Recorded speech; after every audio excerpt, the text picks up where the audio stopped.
Amigos, bienvenidos a esta emisión de Televistazo. Empezamos con las reacciones de Henry Kronfle sobre la relación entre el Ejecutivo y el Legislativo. ¿Qué tal, Gaby?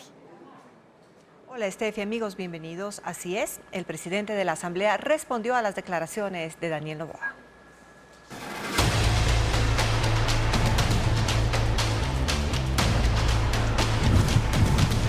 Política, choque preelectoral.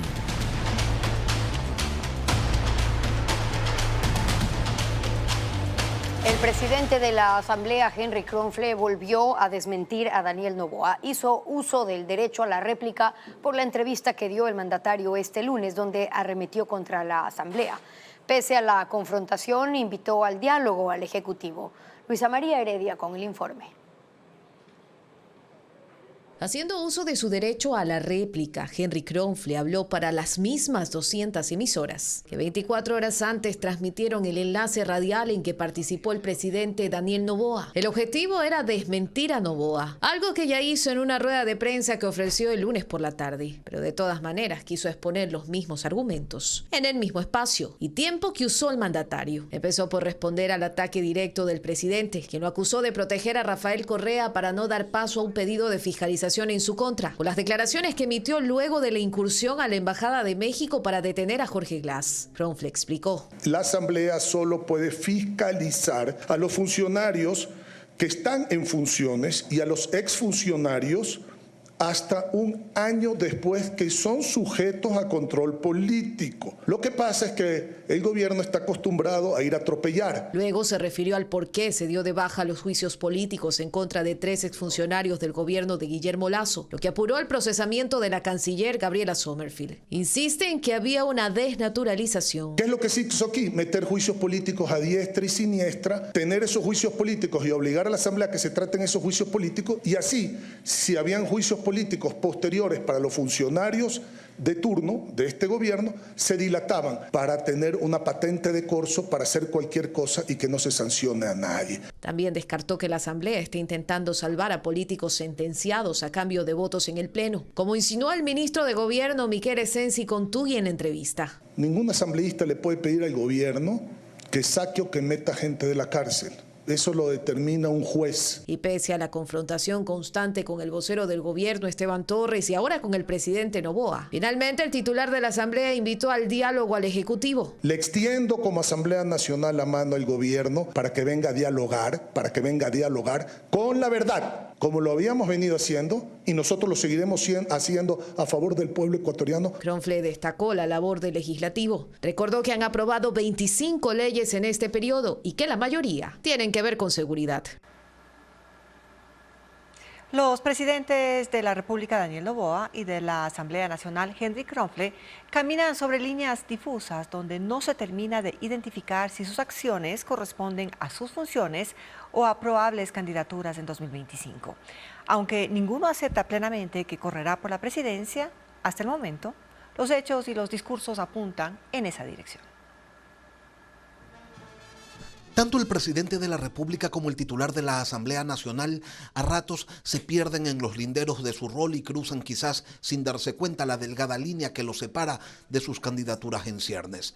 Por su exposición es más evidente en Daniel Noboa, quien en sus actos públicos ha convertido en ceremonia el no referirse tanto a lo que se hace, sino a lo que se va a hacer, anclado en la promesa, característica de quien aspira a algo. Si le preguntan frontalmente, él dice estar claro en su rol de mandatario. Yo estoy ahorita de presidente de la República, todavía no soy candidato. No. Pero no quiere o no puede desligarse de la campaña electoral que se avecina, identifica a los adversarios, también habla de encuestas. Pero es que decir, no, que todo está peor, todo está mal, pero porque ellos son candidatos. 5 encuestadoras, muchas de ellas que no eran ni afines a nosotros, nos ponen como el candidato a batir. A esa cancha con paso firme ha resuelto entrar el presidente de la Asamblea, Henry Kronfle, quien de aliado del gobierno, de nexo primero entre las dos funciones del Estado, pasó a ser piedra de toque, el que aclara, el contradictor, y en la misma escena, la del TikTok. Presidente, el gobierno se volvió a pronunciar. No tengo tiempo para mentiras, estoy trabajando. El asunto es que a los titulares del Ejecutivo y del Legislativo se los da como fijos en la papeleta presidencial del 2025 y no hay declaración en contrario. Entonces, no está claro si sus acciones responden a su gestión o a sus campañas, si las condonaciones de deudas y los créditos para las pymes son actos de gobierno puro o si tienen un trasfondo electoral. De igual manera, la acción legislativa y la fiscalización sobre 2 ministras de Estado corresponden integralmente a las funciones de la Asamblea o buscan desgastar al contrincante. Y es sobre esas líneas difusas que se desarrolla la política en estos días.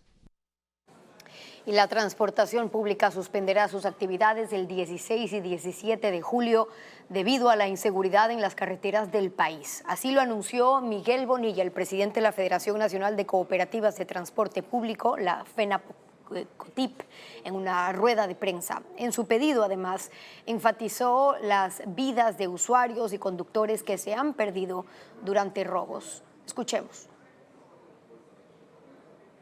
Esta Federación Nacional de Transporte Público de Pasajeros del Ecuador ha decidido apagar los motores, realizar un silencio de los motores, porque lamentablemente no tenemos seguridad para trabajar en el país. Por lo tanto, el 16 y 17 estaremos tomando esta medida. ¿Con qué propósito?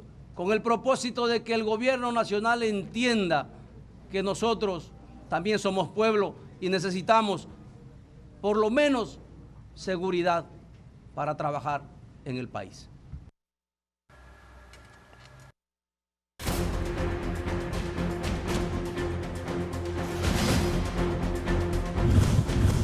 Judicatura, remiendo tras remiendo.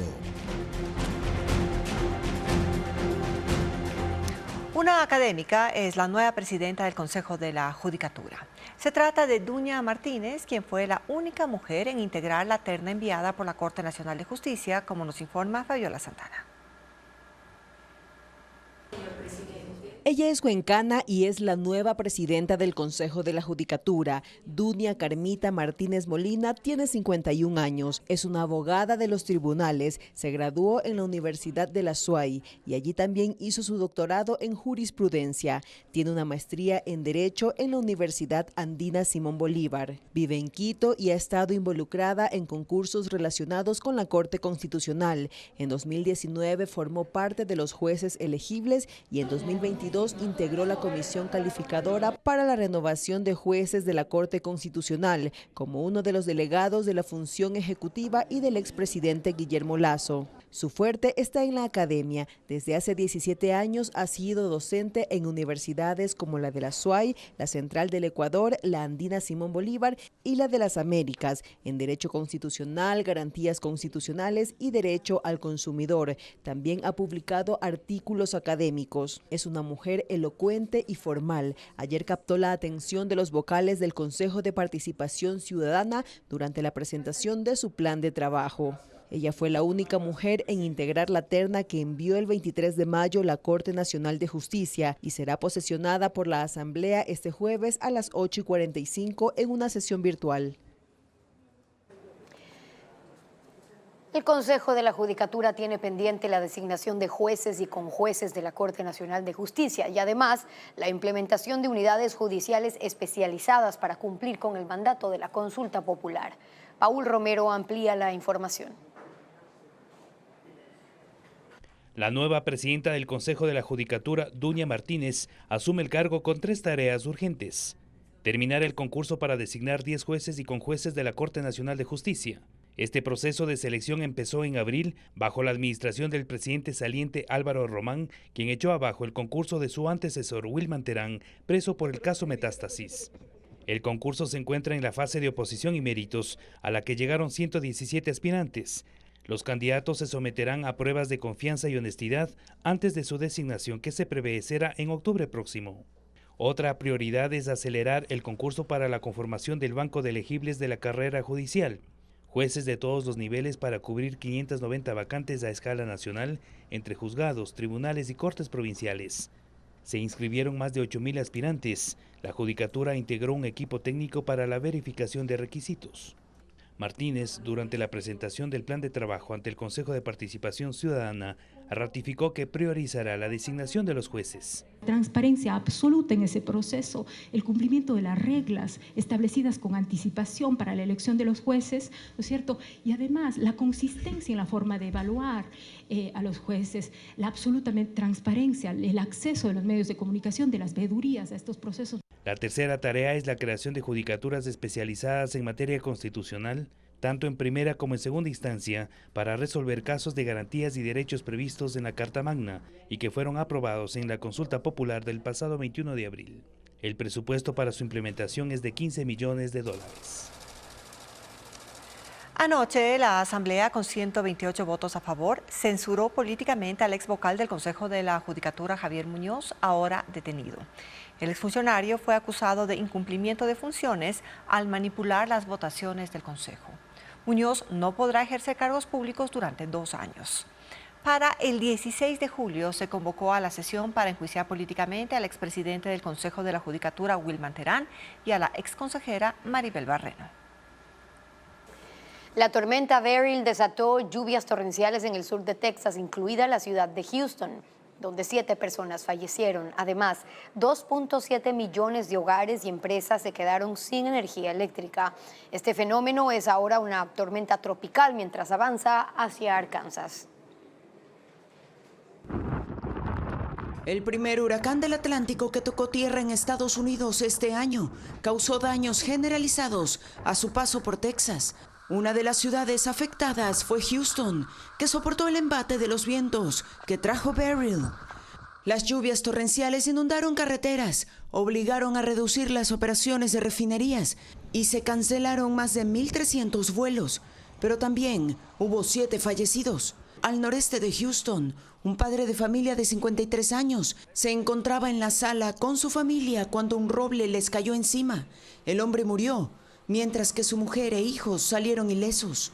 Otras personas fallecieron por caídas de árboles, ahogadas dentro de sus vehículos y otra más durante un incendio. Los bomberos ejecutaron más de 50 rescates. También 2.7 millones de hogares y empresas se quedaron sin electricidad. Aún hay equipos trabajando en devolver la energía, mientras que los residentes se ayudan mutuamente para reparar viviendas dañadas y recoger escombros de las calles. Beryl avanza hacia el norte, llevando más lluvias a varios estados durante el resto de la semana. Facciones de los Lobos buscan el control de 250 minas en el cantón Ponce Enríquez de Azuay. Al volver, le diremos cuántos millones de dólares al mes obtienen por su actividad ilícita.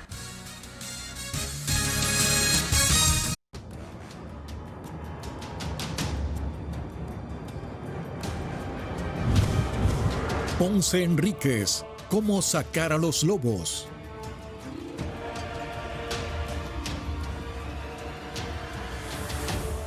Extorsiones, secuestros, torturas y asesinatos. Así es como acorralan al cantón Ponce Enríquez en Azuay facciones de los Lobos que buscan dominar el negocio de la minería. Según la Cámara Nacional de Minería, estos grupos criminales han llegado a tener poder sobre más del 50% de las minas en la localidad, obteniendo entre 8 y 10 millones de dólares al mes. La promesa dorada que alguna vez impulsó el desarrollo de Ponce Enríquez se ha convertido en su mayor terror. La extracción de oro cayó en manos de las bandas criminales Los Lobos y los Lobos Box, que además libran una guerra por el control. La Cámara Nacional de la Minería indica que en ese cantón de 25,000 habitantes existen al menos 250 minas, de las cuales solo 80 son legales, es decir, tienen autorización del Estado ecuatoriano para operar. De esas, 50 son extorsionadas, obligándolas a pagar entre $20,000 y $100,000 mensuales o a entregar el 30% de su producción para continuar operando. 10 han cerrado sus campamentos y otras 20 se resisten a ser sometidas, lo que ha resultado en varios ataques a sus administradores y trabajadores. Según inteligencia militar, los criminales se han dividido en 2 frentes. Los sableros se desplazan por zonas mineras para extraer oro y se ha calculado que se subdividen en unos 90 grupos. En tanto, agrupaciones armadas encabezadas por extranjeros se encargan de vacunar a minas existentes. Los líderes que manejan estas bandas son gente con experiencia militar, específicamente en selva. Entonces, con esa capacitación, alrededor de un mensual de $3,000 que se les da a ellos, es que se les ordena tomar el control de todo este sector minero. La actividad minera despuntó en las montañas de Ponce Enríquez en los sectores de San Gerardo, La López, Bellarrica, Rosa de Oro, Pijilí y Santa Marta en la década del 90. Sin embargo, en 2021 grupos armados empezaron a incursionar y para finales de 2022 se adueñaron del negocio mediante intimidación, extorsión, secuestro, tortura y asesinatos contra mineros y comerciantes. Tanto ha calado la violencia que desde inicios de este año la Oficina Técnica del Ministerio de Ambiente encargada de los controles en la zona señaló en un comunicado que suspendió sus operaciones en la localidad por temor a represalias. Como se mezcla el dinero con lavado, es por eso que los GDOs tienen un mayor privilegio por la toma total de todo este control minero. Lo que es los lobos box están conformados por el Cejas y los lobos normales por el Calaca. Según la Cámara Nacional de la Minería, las dos facciones de los lobos que operan en Ponce Enríquez han tomado el control de más del 50% del negocio minero y cada mes generan entre 8 y 10 millones de dólares. La pugna por dominar completamente el negocio ha convertido a la violencia en la rutina del cantón, que este año lleva 36 asesinatos, duplicando la cifra del mismo periodo en 2023. 15 planteles educativos de la zona urbana de Balsar suspendieron las clases presenciales luego de casos de intoxicación con plaguicida en 3 instituciones. El COE cantonal tomó esta decisión para evitar otros incidentes. Los alumnos reciben las tareas por WhatsApp, pero no todos tienen internet, como le explica Merlin Ochoa. La contaminación con plaguicida se dio en 3 planteles educativos del casco comercial de Balsar en la provincia del Guayas, pero el Comité de Operaciones de Emergencia Cantonal decidió suspender las clases presenciales en los 15 establecimientos de la zona urbana para evitar nuevas intoxicaciones. Desde el 21 de junio, los alumnos reciben las tareas por WhatsApp, pero 3.000 de los 9.000 estudiantes viven en el área rural. Un equipo de Coavisa recorrió el recinto Boca de Chicompe. Ahí habita Jenny Chenche. Su hijo de 14 años fue el más afectado por el químico. El día de la contaminación masiva, lo trasladaron a Guayaquil, a la unidad de cuidados intensivos. A mi esposo le digo, mi hijo ya se está muriendo. Yo le digo así porque ya apenas nomás sacaba la lengua para afuera. Era feo eso. Desde la emergencia, su hijo no ha abierto la maleta, pues en su casa no hay internet y el único celular que tiene se lo lleva a su esposo al trabajo en el campo. Ella dice que el adolescente tiene terror de regresar a las aulas. Y yo estoy de acuerdo, pues que mi hijo no quiere ir. En la carretera del recinto encontramos a María con sus 2 hijas. También se intoxicaron y contaron el momento de angustia que vivieron dentro del plantel. Vieron desmayados, unos les salía sangre por la boca, le ardía la cara. La madre de ambas recalcó que en estos 14 días no han podido recibir las tareas, por ello salieron del recinto para tener señal y poder imprimir lo solicitado. A veces tengo que prestarle a un familiar para que me dé recarga o poner yo porque no trabajo tampoco. El Ministerio de Educación no se pronunció sobre cómo van a nivelar a los alumnos que viven en la zona rural. El martes 9 de julio se reunirá el COE cantonal para decidir si retoman las clases presenciales o se extiende la virtualidad una semana más.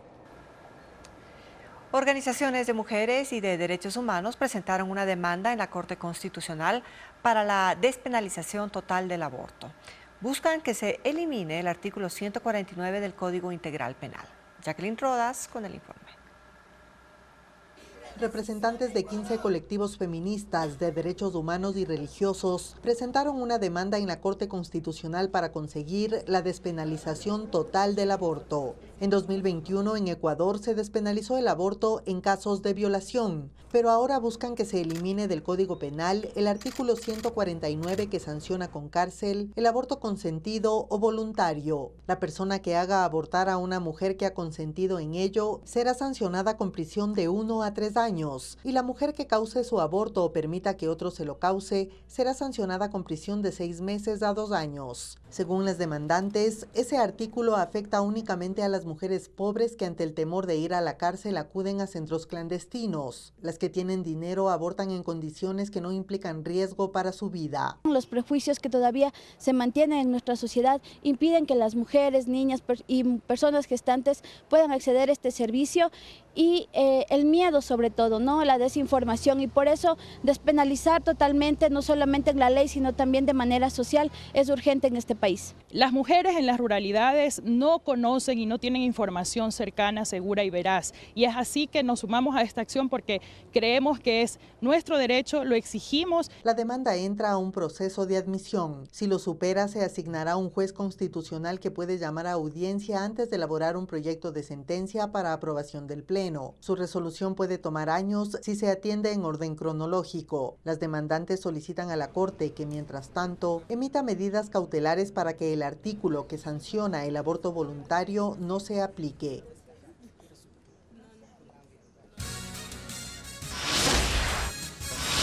Hoy arrancan las semifinales de la Conmebol Copa América. Argentina y Canadá se enfrentan esta noche en Nueva Jersey ante 80.000 hinchas. Los detalles al volver.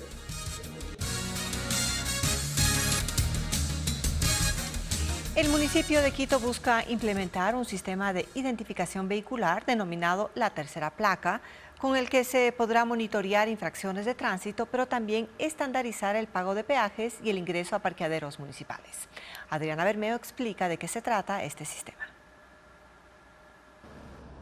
El proyecto de ordenanza para crear la tercera placa está listo. La Secretaría de Movilidad del municipio de Quito pule los detalles para entregar la propuesta al Consejo Metropolitano. La tercera placa es un sistema automático de identificación vehicular. Funcionará con un dispositivo electrónico que se colocará en los autos cuando se haga la revisión técnica vehicular, similar al tag para peajes. Será obligatorio para vehículos privados, buses, taxis y camionetas comerciales que circulen por la capital. Coloco antenas a lo largo del Distrito Metropolitano de Quito y al momento que el vehículo pasa por esa antena, se registra ese paso y sé que el vehículo pasó por ahí. No es un sistema de posicionamiento global permanente que iba a ser donde están los vehículos. La tercera placa de forma automática detectará vehículos que incumplan con el pico y placa, invadan carriles de uso exclusivo o se pasen un semáforo en rojo. En estos casos se aplicarán multas. También permitirá unificar el pago de peajes y parqueaderos municipales mediante la cuenta ciudad que se utiliza para el Metro de Quito y servirá para monitorear a los buses y taxis de transporte público. Las personas que no viven en la capital y viajen eventualmente pueden adquirir este sistema que, según cálculos preliminares de la Secretaría de Movilidad, costará entre $7 y $12, pero no están obligadas a hacerlo. Los que vengan por primera vez, vengan de visita, vengan de viaje y no puedan tenerlo, ¿no es cierto? Siempre complementaremos con temas de cámaras lectoras de placa. El proyecto de ordenanza de la tercera placa se analizará en 2 debates. Tras su aprobación entrará en vigencia en enero del 2025. En la capital circulan 500.000 vehículos. El municipio prevé que en 2 años todos cuenten con la tercera placa. En Quito se desarrolla la 5ª Jornada Iberoamericana de Seguridad Vial. La principal preocupación se centra en los motociclistas que representan casi la mitad de fallecidos en los siniestros de tránsito. Valeria Navarro cubrió la cita. 4 de cada 10 fallecidos por accidentes de tránsito son motociclistas, hombres de 20 a 39 años en su mayoría. En la región, salvo en Trinidad y Tobago, la situación es similar. Por esto, y para analizar soluciones, autoridades locales de Costa Rica y México, así como colectivos y académicos, están reunidos en la 5ª Jornada Iberoamericana de Seguridad Vial en la Universidad Católica de Quito. Ellos y la Organización Panamericana de la Salud consideran que las carreteras no están pensadas para los motociclistas por el diseño de las curvas, la ubicación y velocidad de los radares y los rompevelocidades. Por ejemplo, en vías urbanas que no se permita ir a más de 50 o 30 kilómetros por hora. Otra sugerencia es que las escuelas de conducir modifiquen su enseñanza tomando en cuenta que el 45% de conductores provienen de ingresos medios y bajos y usan la moto para trabajar. Los motociclistas andan a altas velocidades, realizan maniobras imprudentes y rebasan por lugares no permitidos. La mayoría de las personas dice que aprenden solitos. Alguien más los enseña, pero no hay un proceso de formación. En sus recomendaciones dicen que los controles de las licencias de conducir y revisar los estados de las motocicletas deben ser más rigurosos. En Trinidad y Tobago, un país en el Caribe, medidas como estas redujeron en un 50% los siniestros. Los colectivos pidieron que se eliminen los aranceles de los cascos homologados, porque a diferencia de otros, tienen certificados internacionales y capas acolchonadas. Esos dispositivos que tienen broches metálicos y no de plásticos se activan como un airbag para reducir el impacto. Un casco homologado cuesta en el país hasta $600. Estados Unidos acoge desde hoy la cumbre de la OTAN. La Alianza Militar Atlántica cumple 75 años desde su creación después de la Segunda Guerra Mundial. Tiene ahora 32 países miembros. La agenda de este encuentro gira en torno a Ucrania, a la ayuda militar a ese país ante la invasión rusa y los ofrecimientos para su incorporación al grupo, un proceso que resulta complicado y riesgoso por las implicaciones que tendría con la expansión del conflicto armado. Reporta Pedro Jiménez. La Organización del Tratado del Atlántico Norte se fundó en la posguerra, cuando Occidente veía una amenaza en la política expansionista de la entonces Unión Soviética. Europa creó una estructura de defensa que se consolidó en 1949 con el Tratado de Washington. Han pasado 75 años y ahora la capital estadounidense acoge la cumbre de aniversario que se realiza luego de la incorporación de dos nuevos miembros, Finlandia en 2023, Suecia este año. Ambos solicitaron su ingreso cuando Rusia lanzó la invasión contra Ucrania. La OTAN mantiene desde entonces asistencia financiera y militar a ese país por unos $40.000 millones por año, y el secretario general Jens Stoltenberg espera que ese nivel de apoyo se sostenga en el tiempo, además de los aportes que individualmente hacen otras potencias como Estados Unidos.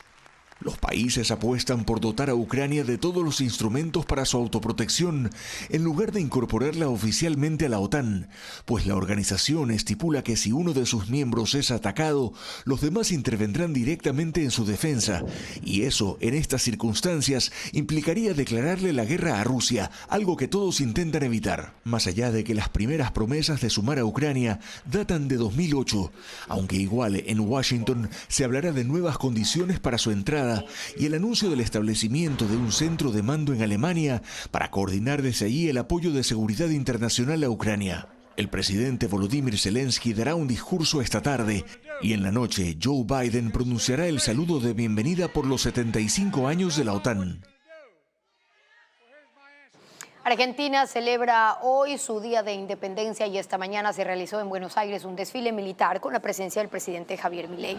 Participaron 7.000 efectivos de Fuerzas Armadas y Fuerzas Federales de Seguridad en un evento que duró 2 horas y media. Los desfiles de independencia se realizaron hasta 2019 y fueron suspendidos al año siguiente por la pandemia de COVID. Desde ahí no se habían realizado nuevamente.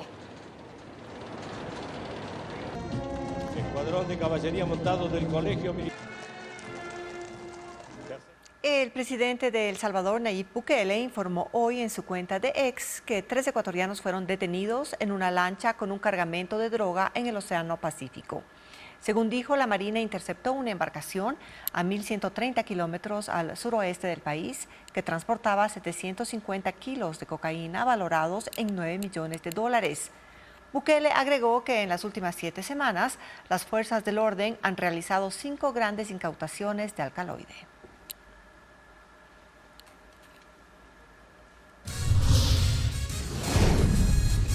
La lista de las 7 maravillas del mundo moderno cumple 17 años de creación, al volver la historia de cómo se seleccionaron los sitios arquitectónicos.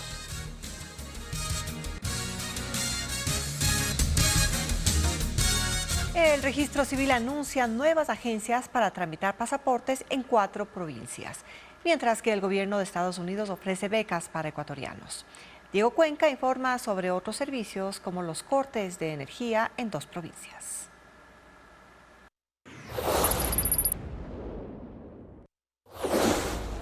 El Registro Civil habilitó el servicio de emisión de pasaportes en 5 agencias del país. Una está en el cantón Chone, en Manabí, en la avenida Sixto Durán Ballene, calle Plutarco Moreira, esquina. También en la capital Azuaya. Una en el sector El Batán, en la avenida México y Unidad Nacional. Otra en el sector Bellavista, en las calles Luis Cordero y Héroes de Verde Loma. En Guayaquil se habilitó la sede del kilómetro 11 de la vía a Daule, junto al Parque California. Y en el sector San Blas, en Quito, hay una agencia en la avenida Gran Colombia y General Pedro Briceño. La atención es de lunes a viernes desde las 8 de la mañana hasta las 5 de la tarde. Para obtener el pasaporte deben agendar un turno en la web del Registro Civil y pagar $90. Los adultos mayores tienen 50% de descuento y las personas con discapacidad, embarazadas o menores de 18 años, pueden acudir sin turno.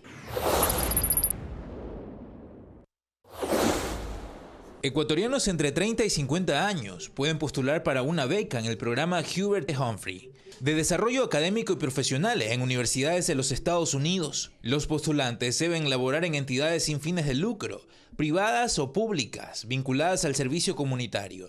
El programa Fulbright de intercambio internacional pertenece al gobierno de los Estados Unidos y ofrece 12 especialidades con una duración de 10 meses. Para revisar los requisitos y postular hasta este 15 de julio, deben ingresar a fulbright.org.es.